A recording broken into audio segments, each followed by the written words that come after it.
अभी स्वामी प्रसाद मौर्य जी ने संबोधन किया, क्या कुछ हासिल किया है आपने उससे? हासिल किया, बिल्कुल हासिल किया क्या है। हासिल किया है? एक तो ये सरकार जो है हमारे पिछड़े एससी वर्गों को शोषण कर रही है, हमारे लोगों को आरक्षण खत्म कर रही है।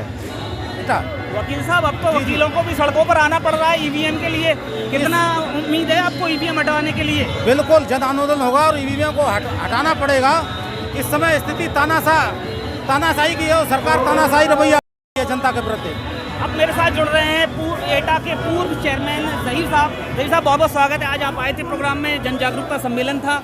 स्वामी प्रसाद मौर्य जी जिस तरह से अपने बयानों में सुर्खी फातिमा शेख और उस्मान शेख ऐसे दो महापुरुष हैं जिन्होंने सावित्रीबाई फुले और महात्मा फुले को पढ़ाने के लिए अपने घर में स्कूल के लिए जगह दी। तो इन महान आत्माओं को हमें भूलना नहीं चाहिए। हम यहाँ से लौटकर घर जाएं तो आधी रोटी कम खाएं, लेकिन अपने बच्चों को जरूर पढ़ाएं।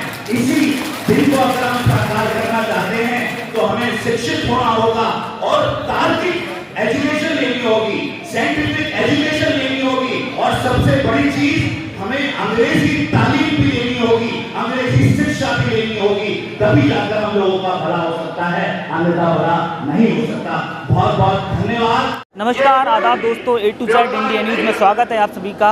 आज आपको हम खबर दिखाने जा रहे हैं उत्तर प्रदेश के जनपद कासगंज के गंजडुंडवारा से, जहां पर आज एक कार्यक्रम आयोजित किया जा रहा है। और ये कार्यक्रम आयोजित किया जा रहा है गंजडुंडवारा के गणेशपुर में KN पैलेस में, जहां आज जो है इस कार्यक्रम में बौद्ध जागरूक सम्मेलन है, जिसमें मुख्य अतिथि के तौर पर आम आदमी पार्टी के पूर्व कैबिनेट मंत्री राजेंद्र पाल जी आए हैं। और उसी के साथ साथ आपको बता दूं कि प्रदेश में अपने बयानों से सुर्खियों में रहने वाले स्वामी प्रसाद मौर्य जी भी आए हुए हैं और इस वक्त वो संबोधन कर रहे हैं। यहाँ जो पब्लिक मौजूद है, यहाँ जो लोग मौजूद हैं, उनको संबोधित कर रहे हैं। कहीं ना कहीं अब इस सम्मेलन को भी अब राजनीति से जोड़कर देखा जाना चाहिए, क्योंकि अब 2024 का चुनाव शुरू हो गया है।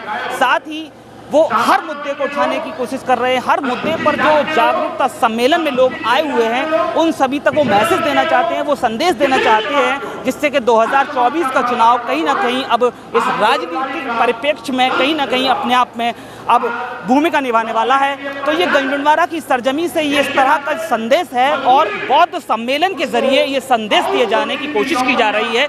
और कैबिनेट मंत्री इस वक्त जो है संबोधित कर रहे हैं। आप देख सकते हैं तस्वीरों में, यहाँ पर KN पैलेस में गंजडुंडवारा में ये प्रोग्राम आयोजित किया जा रहा है, जहाँ तमाम लोग आए हुए हैं और कहीं ना कहीं अब शाक्य समाज को यानी कि जोड़ने की कोशिश की जा रही है। बहरहाल अभी कोई किसी तरह का टिकट क्लियर नहीं हुआ है, लेकिन कहीं ना कहीं जातिगत आंकड़ों को अब समीकरण को बैठाने की कोशिश की जाने लगी है, क्योंकि 2024 के चुनाव की शुरुआत हो गई है। कहीं ना कहीं अब इस तरह के सम्मेलन लगातार होते रहेंगे। आप देख रहे हैं एक तरफ सत्ताधारी पार्टी राम मंदिर को लेकर के लगातार लोगों में मैसेज पहुंचा रही है और 22 तारीख को जिस तरह से प्राण प्रतिष्ठा का कार्यक्रम आयोजित होगा, जिसको लेकर के तमाम मैसेज दिए जा रहे हैं। एक तरफ कहीं ना कहीं गांव में विकसित भारत यात्रा की संदेश दिया जा रहा है, दूसरी तरफ विपक्ष के लिए कहीं ना कहीं अब जगह बनाना, इस तरह के माहौल में कहीं ना कहीं अब 2024 के चुनाव से जोड़ करके देखा जा रहा है। तो इसी पूरी खबर को हम दिखाएंगे, आप बने रहिए A to Z India news के साथ।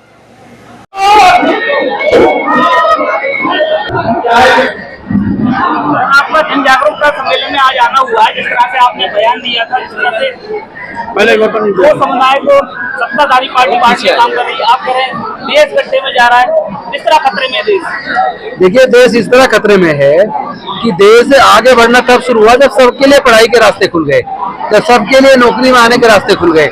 लेकिन आज सरकारों ने शिक्षा को महंगा करके आम लोगों से शिक्षा को छीन लिया है और सरकारी संस्थानों को प्राइवेटाइज कर दिया और आउटसोर्स कर दिया। आउटसोर्स में ठेकेदार मजदूर का 40% तनख्वाह खा जाता है, उसका PF ESI खा जाता है और सरकारें धीरे धीरे करके लेटरल एंट्री के माध्यम से सीनियर लेवल पे जो IAS बना करते थे लोग, वहां भी उन्होंने लेटरल एंट्री से भर्ती शुरू कर दी है।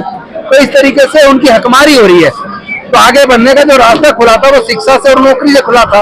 शिक्षा और नौकरी दोनों ही रास्ते उन्होंने फिर से बंद कर दिए हैं। इसीलिए देश गड्ढे में जा रहा है, क्योंकि जब देश का सारा संस्थान बिक जाएंगे तो देश के पास बचेगा क्या। और देश के अंदर जिस तरह नफरत का वातावरण बढ़ाया गया है, समाज को बांटा गया है, जाति और धर्म के नाम पर जिस तरह मॉब लिंचिंग हो जाती है, तो इस तरह की लिंचिंग होती है, तो ऐसी सरकारों को सत्ता में बने रहने का हक नहीं है।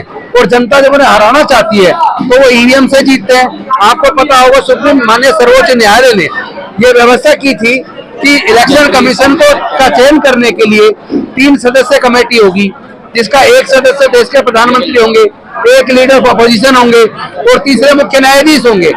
लेकिन इस सरकार ने सर्वोच्च न्यायालय की उस व्यवस्था को संसद में एक बिल लाकर पास करके उसको बदल दिया। अब एक प्रधानमंत्री होंगे, एक केंद्रीय मंत्री होंगे, एक लीडर ऑफ अपोजिशन होंगे। ये 3 सदस्य टीम इलेक्शन कमीशन का गठन करेगी, जिसमें से 2 लोग तो इलेक्शन कमीशन गठन करने वाले वो सत्ताधारी पार्टी के हो गए।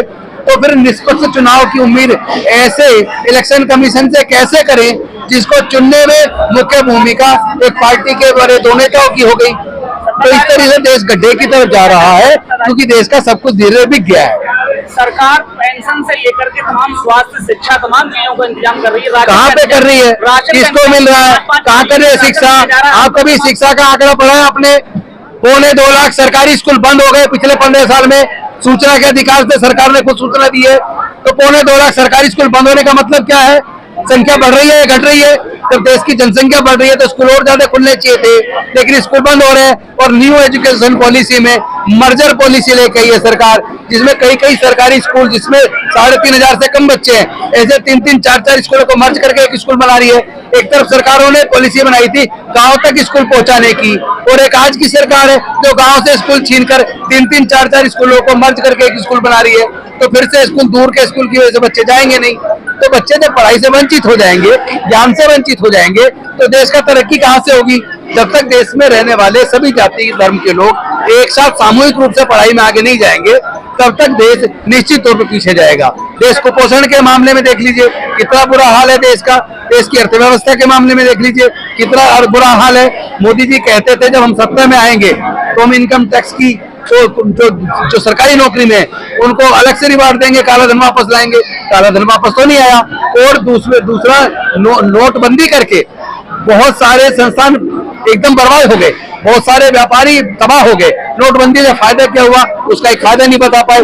2 करोड़ रोजगार हर साल देने की बात की थी, कोई रोजगार नहीं दिया, बल्कि रोजगार छिन गए। तो इससे देश बर्बाद नहीं हो रहा तो क्या हो रहा है? डिजिटलाइजेशन हो गया तमाम नोटबंदी के बाद, जो घंटों में काम। बेचारा आम गरीब आदमी क्या जाने डिजिटलाइज, आम गरीब आदमी डिजिटलाइजेशन क्या जाने? वो तो बेचारा दुकान पे जाता, जेब से पैसे निकाल के देता, सामान खरीदता। आज अनपढ़ लोग जो है मोबाइल से 1 मिनट के अंदर जो घंटों का काम मिनटों में कर रहे हैं, आप मानते नहीं सकते। लेकिन ये बताइए इन्होंने 2000 का नोट क्यों छापा था? क्यों छापा 2000 का नोट? पहले 500 का, 1000 का था। 2000 का नोट लाने का मतलब ब्लैक मनी ज्यादा बढ़ा था। तो फिर इन्होंने कहा था देश में ब्लैक मनी वापस आए। कितना है बताइए ना आप। अगर उनकी तरफ से उनसे तो सवाल आप कर नहीं सकते, हमसे करें तो हम आपसे पूछ लेते हैं। बताइए कितना काला धन वापस आया, कितने लोगों को रोजगार दिया? 2 करोड़ रोजगार हर साल देने की बात की थी, कितने को दिया है? आपके पास कोई डाटा नहीं है ना? तो आप क्या भारतीय जनता पार्टी की सरकार की तरफ से सवाल कर रहे हैं? ये तो आप लोग का एजेंडा रहता है मीडिया में सवाल खड़ा करना। ये सारा मीडिया है कहाँ? ये तो प्रवक्ता है बीजेपी के। जितना मुख्य मीडिया है, मेन स्ट्रीम मीडिया है, वो बीजेपी का प्रवक्ता है। मैं खुलेआम कह रहा हूँ। आपके लोग प्रिंट मीडिया पर क्यों जाते हैं? हम तो जा ही नहीं रहे। इस तरह से आपका महागठबंधन बना है, महागठबंधन में लोग तमाम मीडिया चैनलों पर देखिए ये सारे मुख्य मीडिया चैनल बीजेपी के प्रवक्ता हैं। वो विपक्ष से सवाल करते हैं, सत्ता पक्ष से सवाल नहीं करते हैं।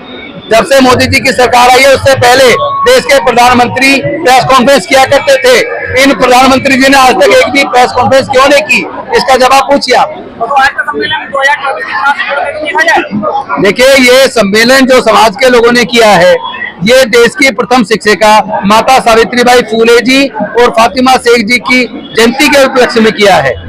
तो आप उसको राजनीति से मत जोड़िए, लेकिन चूंकि राजनीति के लिए अलग होकर भी नहीं रहा जा सकता।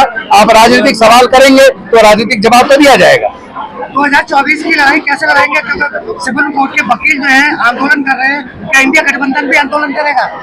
देखिए पूरे देश को मिलकर इस बात को समझना पड़ेगा कि ईवीएम एक धोखा है, और ये सरकार आम जनता से नहीं डरती, क्योंकि ईवीएम से उनके वोट को चुरा लेती है।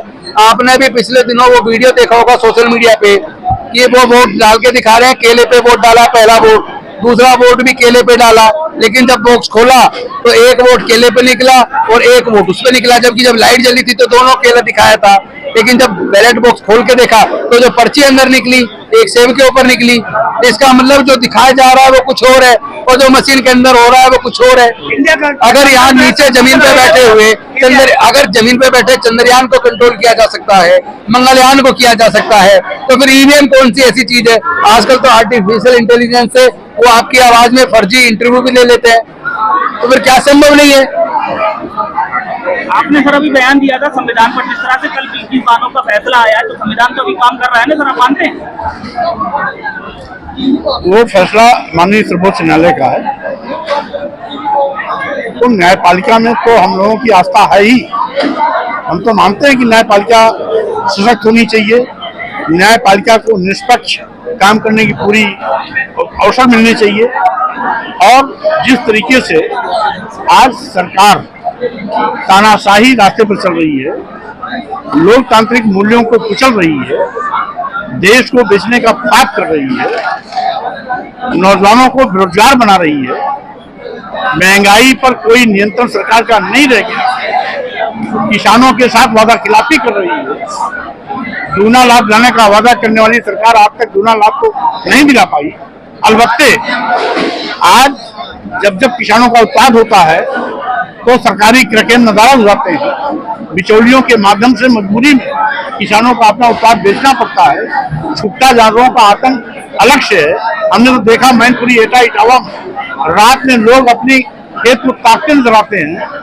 अगर एक बार तो हमने पूछा भाई टार्च लेके क्यों चल रहे हो, तो कहा जानवर छुट्टा आते हैं चल जाते हैं इसलिए रखवाई कर रहे हैं। हालांकि आज यहाँ तक कि अभी जो 145 सांसदों को लोकसभा से बाहर का रास्ता दिखाया गया, बाहर किया गया 145 पार्लियामेंट से, ये क्या है?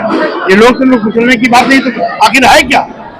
जो बहस के लिए बनी हो पार्लियामेंट, उस पार्लियामेंट में सरकार बहस से कतराती हो और बहस की मांग करने वालों को सरकार की इशारे में बाहर कर दिया जाता हो, तो स्वाभाविक रूप से इस सरकार का लोकतंत्र में विश्वास नहीं।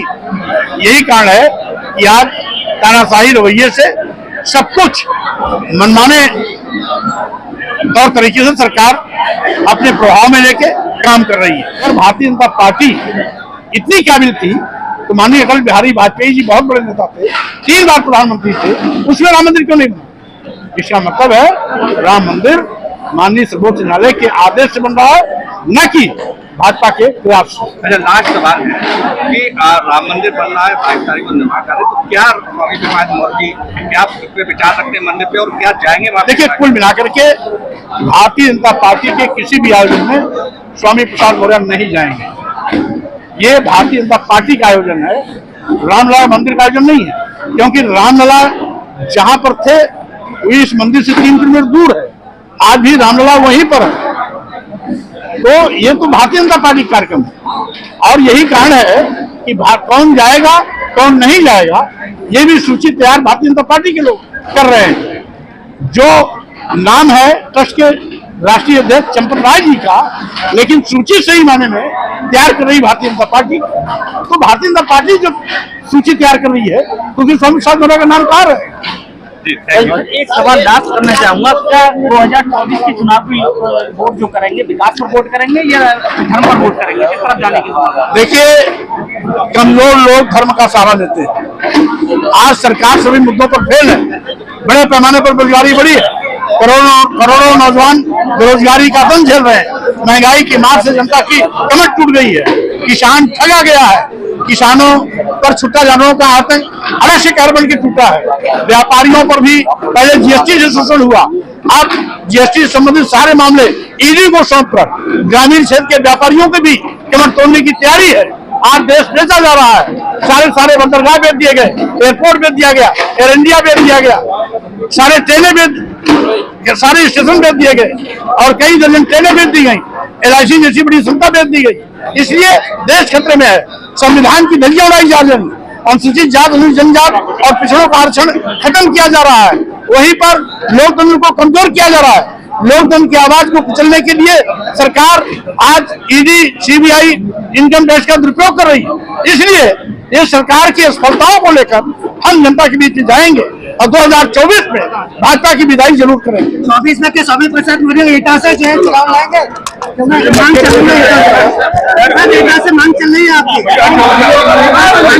कहाँ चुनाव लड़ेगा ये राष्ट्रीय अध्यक्ष तय करेंगे। एटा से बयानों से सुर्खियों में रहने वाले ये थे पूर्व कैबिनेट मंत्री स्वामी प्रसाद मौर्य जी, जिन्होंने मीडिया के हर एक सवाल का जवाब दिया और उन्होंने साफ तौर पर ये कहा कि अयोध्या में जो 22 तारीख को प्राण प्रतिष्ठा कार्यक्रम होना है वो बीजेपी का कार्यक्रम है और बीजेपी के कार्यक्रम में वो किसी भी कार्यक्रम में शामिल नहीं होना चाहते। लेकिन उन्होंने तमाम इस संबोधन के जरिए वो संदेश पहुंचाने की कोशिश की है, जिस तरह से पहले जो चुनाव हुए हैं उनमें तमाम विकास के दावे और तमाम रोजगार बेरोजगारी के मुद्दों को लिया जाता रहा, लेकिन अब फिर एक बार फिर वो बेरोजगारी और तमाम जो चीज़ें हैं उनको लेकर के जनता के बीच पहुंचे और उन्होंने कोशिश की है ये संदेश देने की कि कहीं ना कहीं 2024 का चुनाव बीजेपी के लिए अब जो है कठिन होने वाला है। ये साफ शब्दों में मैं आपको बता दूं।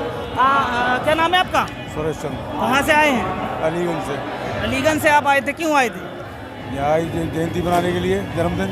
तो अभी स्वामी प्रसाद मौर्य जी ने संबोधन किया, क्या कुछ हासिल किया है आपने उससे? हासिल किया, बिल्कुल हासिल किया क्या है। हासिल किया है? ये सरकार जो है हमारे पिछड़े SC वर्गों को शोषण कर रही है, हमारे लोगों को आरक्षण खत्म कर रही है। इस सरकार को हमें वोट नहीं देना किसी कीमत में भी। आपका क्या नाम है? वकील आपका क्या नाम है? सुधीर कुमार साख, एडवोकेट, जिलाध्यक्ष समाजवादी पार्टी अधिवक्ता संघ एटा। वकील साहब, अब तो वकीलों को भी सड़कों पर आना पड़ रहा है EVM के लिए, कितना उम्मीद है आपको EVM हटाने के लिए? बिल्कुल जन आंदोलन होगा और EVM को हटाना पड़ेगा। इस समय स्थिति तानाशाही की है और सरकार तानाशाही रवैया अपना रही है जनता के प्रति। अब मेरे साथ जुड़ रहे हैं एटा के पूर्व चेयरमैन ज़हीर साहब। ज़हीर साहब, बहुत बहुत स्वागत है। आज आप आए थे प्रोग्राम में, जन जागरूकता सम्मेलन था। स्वामी प्रसाद मौर्य जी जिस तरह से अपने बयानों में सुर्खियों में बने रहते हैं, आज उन्होंने कैसा संबोधन किया, क्या संदेश दिया है जन? देखिए, स्वामी प्रसाद मौर्य एक आंदोलन का नाम है और एक विचारधारा का नाम है। यहाँ आकर उन्होंने बड़ा अच्छा महसूस किया और उन्होंने जो लोग जातवाद या ऊंच नीच के झगड़े में फंसे हुए हैं, कहीं ना कहीं इस जात पंथ को से लोगों को दूर रहने का संदेश दिया। तो एक तरफ सत्ताधारी पार्टी 2 समुदायों को बांटने का काम कर रही है, तो स्वामी प्रसाद मौर्य जी 2 जातिगत आंकड़ों को बढ़ाने का काम कर रहे हैं। नहीं, स्वामी प्रसाद मौर्य अपना एक तरीके से जो उनकी कार्यशैली है उस हिसाब से अपना जो भी काम कर रहे हैं बड़े हिसाब से और तरीके से कर रहे हैं। आज के संबोधन में कहीं ना कहीं स्वामी प्रसाद मौर्य ने आज जो बौद्ध एकता सम्मेलन था उसको जागरूक करने की कोशिश की है। अब वो यहाँ से जा रहे हैं और देखिए तमाम उनके जो चाहने वाले लोग हैं उनके पीछे पीछे तमाम भीड़ यहाँ पर इकट्ठा हो गई है और मैं इस भीड़ में ही आपको कवरेज करके A to Z India news के माध्यम से ये कवरेज आप तक पहुँचाने की कोशिश कर रहा हूँ। जिस तरह से स्वामी प्रसाद मौर्य अपने बयानों से सुर्खियों में रहते हैं और इसी तरह से आज उन्होंने यहाँ से इस मंच से दहाड़ लगाई है, तो देखते रहिए A to Z India news. महान प्रतापी सम्राट विश्ववेता सिकंदर को परास्त करके नाश करने का काम किया, वही भारत हजारों साल तक गुलाम रहा। आखिर क्यों? इसीलिए कि यहाँ के कुछ चंद चतुर लोगों ने हमें जातियों में बांट दिया, हमें ऊंच नीच में बांट दिया, हमें छूत और अछूत में बांट दिया। डिवाइड एंड रूल के तहत ऐसे लोगों ने न केवल समाज को बांटा बल्कि समय समय पर हमारा देश भी बटा। आप जानते हैं सम्राट अशोक के जमाने में हमारे भारत की सीमा इराक और ईरान तक जाती